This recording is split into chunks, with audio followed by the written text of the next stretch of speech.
Vamos falar com os capixabas pelo mundo, né, gente? Que é um quadro que está muito presente aqui no CBN Cotidiano, mas vocês acompanharam conosco ontem, quem estava aqui na programação da rádio que toca a notícia, de um apagão que atingiu grande parte da Europa, Portugal, Espanha, principalmente, né, os países mais prejudicados, que ficaram sem energia por um bom período, e muitas foram as causas levantadas, né? Ainda há apurações em curso, hipóteses como o cyberataque, um fenômeno raro de superaquecimento das redes de transmissão na Espanha. Depois houve a informação de que o problema tinha começado na França, né, de uma falha no sistema de geração de energia na França. Enfim, vamos saber como é que os brasileiros e os capixabas lidaram com isso, né? A Denise Jacinto, gente, ela é colega jornalista, conversa comigo direto de Portugal. Ei, Denise, bom dia. Ei, Fernanda, bom dia para vocês aí no estúdio, bom dia aos ouvintes da CBN. Boa tarde para você em Portugal, né? Exatamente. E, gente, olha, só para deixar aqui registrado que a Denise ontem me relatava o seguinte, diante de toda a falta de energia, sabe como é que ela se informou? Pelo rádio, né, Denise? Viva o rádio. O rádio sobrevive, né? E foi o único jeito, né? O antigo radinho de pilha é o que dava à população em Portugal as diretrizes do que fazer. Exatamente. Ontem, por volta das 11h30 da manhã, que é o horário de Portugal, a gente teve um apagão geral. As telecomunicações, energia, a cidade virou um caos. E ninguém sabia exatamente o que estava acontecendo. Tinha várias, né, suposições, várias teorias de cyberataque, os boatos começaram, as declarações oficiais vinham chegando e o rádio foi por onde a gente conseguiu ter as informações, já que a gente não tinha telefone, não tinha internet. Realmente a Europa estava apagada. Denise, assim, pra gente era um dia típico, né? Porque era feriado aqui no estado, da festa da padroeira, mas para vocês era um dia normal de trabalho, as pessoas estavam na rua. Era um dia normal pós um feriadão, porque na sexta-feira foi feriado de 25 de abril aqui, que foi quando comemora o Dia da Liberdade, o fim da ditadura. Então as pessoas estavam voltando para uma rotina de trabalho pós um feriadão e no meio da manhã tudo parou. E aí realmente, Fernanda, foi um caos até entender o que estava acontecendo. As pessoas correram para os mercados atrás de água, de leite, de vela. A gente já vinha há algumas semanas o governo pedindo para fazer um kit de sobrevivência por uma possível 72 horas de problema. Mas ninguém acreditou que isso realmente fosse acontecer na Vera. E aí foi um caos instalado ontem a partir das 11h30. A gente só teve restabelecimento da energia por volta das 20h30, com a normalização de alguns serviços. Hoje a vida já está um pouquinho normal, o metro funcionando, o comboio funcionando, autocarro. No entanto, a gente percebe algumas perturbações de transporte público, alguns órgãos, como finanças, não consegue se acessar sistema. Então, a vida ainda está voltando ao normal. E o que vocês receberam de informação oficial? O que causou o apagão, de fato? Ainda não tem. O governo se preocupou muito em tentar resolver o problema, mas ainda não se tem uma informação oficial do que aconteceu. Entendido. Hoje, um pouco mais cedo, eu ouvi o Milton falando que o sistema ferroviário não teria voltado ainda. Voltou para Portugal? Ainda, algumas linhas ainda não operam na sua normalidade. Mas na Grande Lisboa, hoje excepcionalmente, independente do problema de ontem, hoje tem uma greve na CP.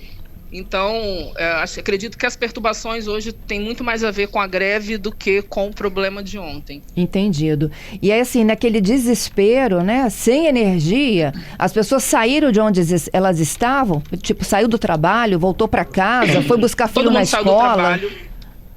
Todo mundo saiu do trabalho, muito na preocupação de se locomover até em casa, né? Já que o metro não estava funcionando, e o metro é um modal que funciona muito bem aqui em Lisboa.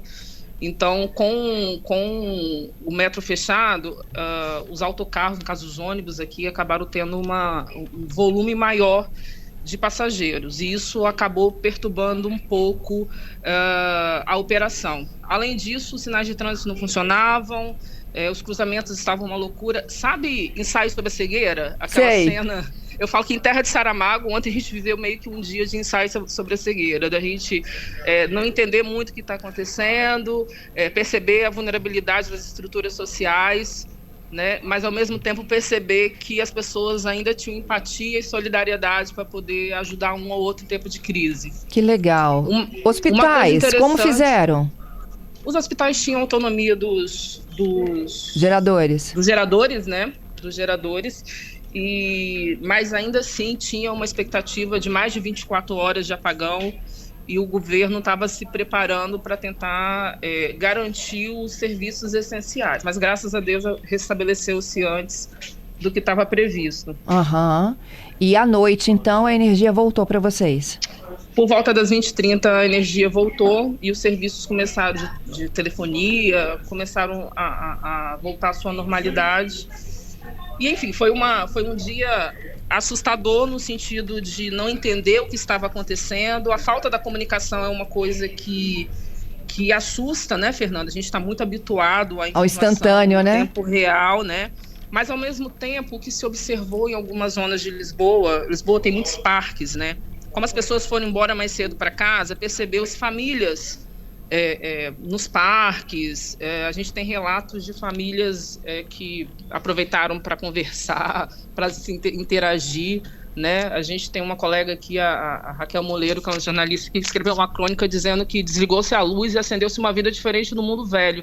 Olha! Então, quer dizer, o apagão acabou fazendo as pessoas refletirem também. Você não tinha acesso à internet, aquela coisa da tela o tempo inteiro, as pessoas foram andar de bicicleta, né? Andar de bicicleta. Jogar bola. Foi levar o filho para um parque. Então, acho que fica até uma reflexão mesmo desses momentos necessários, né, não por conta de um apagão, mas a gente às vezes precisa também pensar que a nossa vida tem hora que precisa ter um certo apagão para voltar para uma normalidade, né? E quando aconteceu isso, assim, o que veio à sua cabeça no primeiro momento? Era uma guerra? Ligar para minha mãe. Não, a primeira coisa que veio ligar para minha mãe, eu ia ficar sem bateria, eu estava saindo de uma reunião de trabalho. E aí foi mandar uma mensagem para minha mãe para dizer que estava tudo bem, a gente não sabia o que estava acontecendo, mas que ia ficar tudo bem. Tua mãe está aqui, no Brasil? Minha mãe está no Brasil, está aí em Vila Velha. E aí a gente ia poder provavelmente ficar 24 horas sem ter acesso à telefonia. E aí eu falei com ela e desliguei o telefone não funcionou mais. Mas assim, a gente está vivendo um período de tensão, né, no mundo, e aqui na Europa a gente acaba tendo mais proximidade com algumas cenas, né?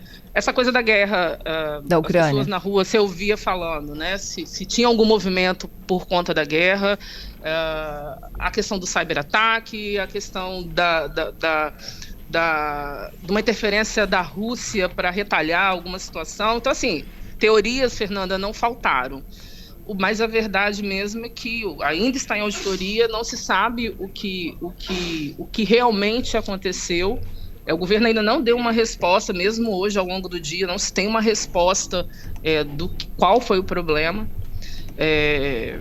E, enfim, é isso. Portugal não tem uma autonomia energética, né? A gente acaba tendo essa necessidade aí de estar compartilhando com a Espanha e é isso, sobrevivemos a um dia diferente, mas mesmo diante de tanta diversidade, assim, a gente tira ações positivas, como essa confraternização das pessoas. É isso.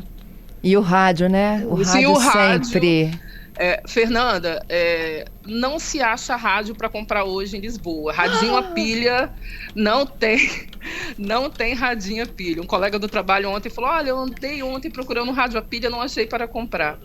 E isso é matéria hoje na imprensa aqui, né? E as pessoas enaltecendo o rádio. E que bom, né? Acho que o rádio é um meio que vai ser eterno.